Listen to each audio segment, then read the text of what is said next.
وفاق المدارس عربیہ پاکستان، جو نہ صرف پاکستان بلکہ عالم اسلام کے مدارس کا یہ عظیم نیٹ ورک ہے، جس کے تحت آج الحمدللہ 20,000 سے زائد مدارس علم نبوت کے نور کو پھیلا رہے ہیں، قرآن و سنت سے دلوں کو منور کر رہے ہیں، دین کی ان خوشبوؤں سے ماحول کو معطر کر رہے ہیں، اور آج الحمدللہ ان مدارس کی برکت ہے کہ آج سعودی عرب میں جس زمین پر قرآن نازل ہوا، میری درخواست ہوگی ادھر متوجہ، مہمان ادھر یا ادھر نہ دیکھیں، دروازے کی طرف ادھر متوجہ۔ آج سعودی عرب میں جس زمین پر قرآن نازل ہوا ہے، وہاں ایک سال میں قرآن مجید کے 5,000 حافظ تیار ہوتے ہیں، اور آپ کے وطن عزیز پاکستان میں ایک سال میں قرآن مجید کے 1,00,000 حافظ تیار ہوتے ہیں۔ کہو الحمدللہ، اور اونچی آواز سے کہیں الحمدللہ۔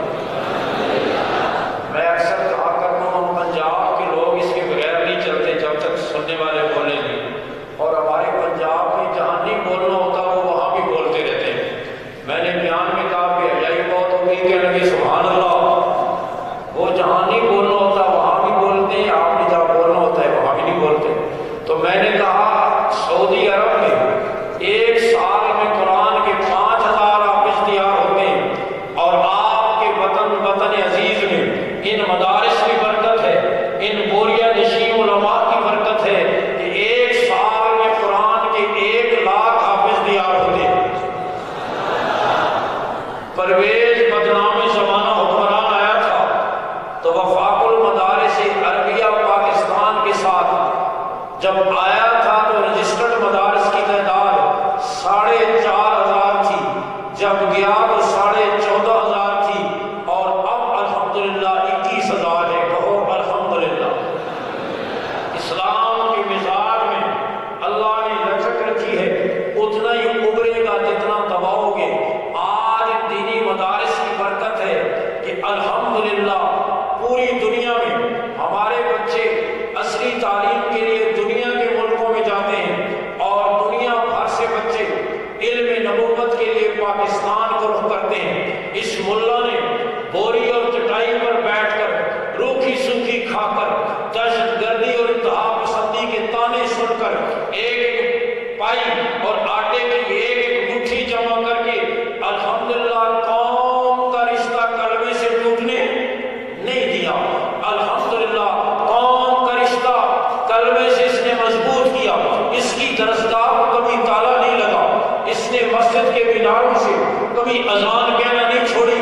آپ روزمرہ زندگی میں دیکھتے ہیں لوگوں کی ہڑتالیں ہوتی ہیں، ینگ ڈاکٹر ہڑتال کرتے ہیں، ٹیچر ہڑتال کرتے ہیں، تاجر یونین ہڑتال کرتی ہیں، ٹرانسپورٹر ہڑتال کرتے ہیں، آئل ٹینکر والے ہڑتال کرتے ہیں، کلرک ہڑتال کرتے ہیں، تاجر یونین ہڑتال کرتی ہیں، لیکن آج تک ان علماء کی ہڑتال آپ نے کبھی نہیں سنی۔ تاجر اور ملازموں کی تنخواہیں نہ پڑیں، وہ بازوؤں پر کالی پٹیاں باندھتے ہیں، دھرنا دیتے ہیں، احتجاج کرتے ہیں، قلم چھوڑ ہڑتال کرتے ہیں، لیکن آج تک ہم نے کبھی مسلح چھوڑ ہڑتال نہیں کی۔ علماء نے پورے ملک کے کسی صوبے میں، کسی ضلع میں، کسی کونے سے یہ اعلان نہیں کیا ہماری تنخواہیں بڑھاؤ، ورنہ 23 مارچ سے مسلح چھوڑ ہڑتال کریں گے، نہ جنازے پڑھائیں گے، نہ نکاح پڑھائیں گے، نہ نمازیں پڑھائیں گے۔ آج تک الحمدللہ ان علماء نے اپنے ارمانوں کو سینے میں دفن کر کے، اپنی آسائشوں سے منہ موڑ کر قوم کا رشتہ کلمے سے ٹوٹنے نہیں دیا، اور آج بھی یہ درسگاہیں قال اللہ اور قال رسول کی صدائیں بلند کر رہی ہیں، انشاءاللہ قیامت تک کرتی رہیں گی انشاءاللہ۔ کہو انشاءاللہ۔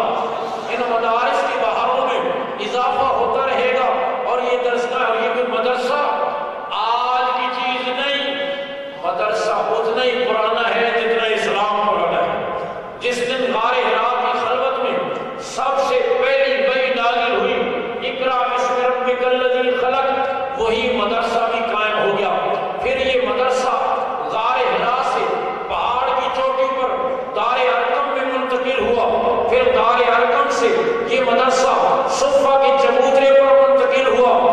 جہاں میرے آقا پڑھانے والے ابو بکر عمر جیسے پڑھنے والے، عثمان علی جیسے پڑھنے والے، طلحہ زبیر جیسے پڑھنے والے، ابی بن کعب جیسے پڑھنے والے، خالد بن ولید جیسے پڑھنے والے، عبداللہ بن مسعود جیسے پڑھنے والے رضی اللہ تعالیٰ عنہم اجمعین، اس کائنات میں حضور جیسا استاد کوئی نہیں آیا، صحابہ جیسا شاگرد کوئی نہیں آیا۔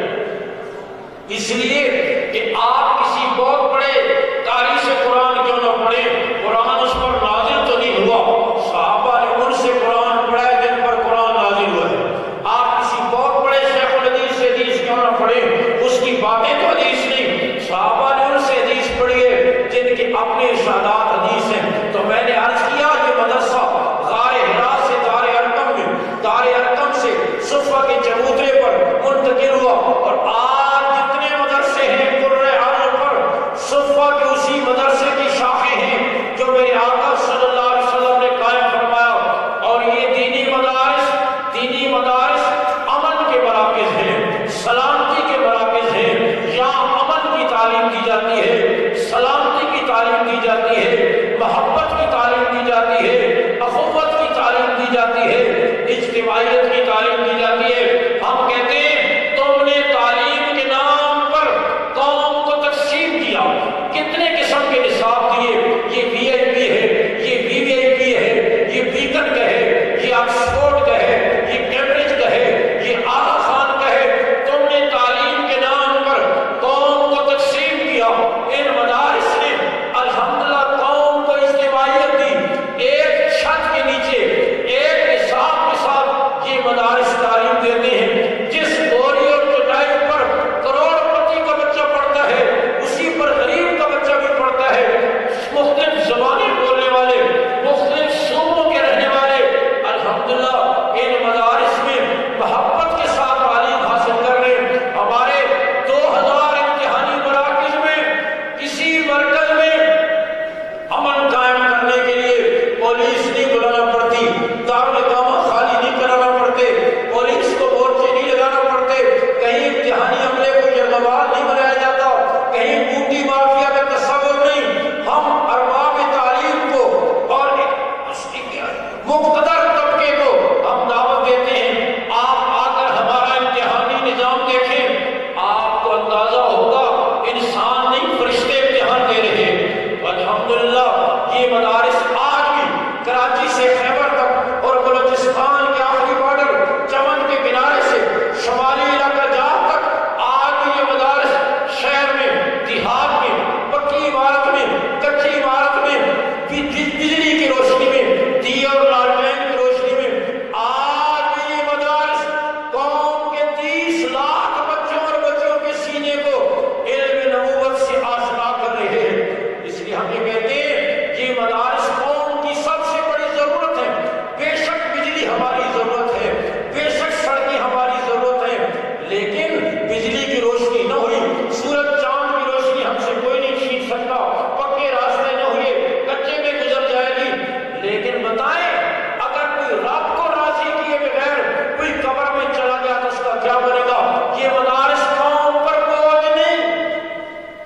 آج کہا جاتا ہے ڈاکٹر ہماری ضرورت ہے، انجینئر ہماری ضرورت ہے، سائنسدان ہماری ضرورت ہے۔ بے شک ڈاکٹر ہماری ضرورت ہے، انجینئر ہماری ضرورت ہے۔ ڈاکٹر کی ضرورت سے کون انکار کر سکتا ہے؟ انجینئر کی ضرورت سے کون انکار کر سکتا ہے؟ وہ ہمارے سروں کا تاج ہے، ہماری آنکھوں کی ٹھنڈک ہے، ہمارا سرمایہ ہے۔ وہ کوئی اچھا کام کرے ہمارے سر فخر سے بلند ہو جاتے ہیں۔ لیکن میں کہتا ہوں ڈاکٹر بیمار آدمی کی ضرورت ہے، صحت مند کی نہیں۔ انجینئر اس کی ضرورت ہے جو نقشے کے مطابق مکان بنائے گا۔ اور خیبر پختونخوا پنجاب کی 75% دیہاتوں میں رہنے والی آبادی، یہ سارے مکان میرے خیال میں انجینئروں نے بنائے ہیں، وہ خود ہی انجینئر ہوتے ہیں۔ ادھر کھڑکی رکھو، ادھر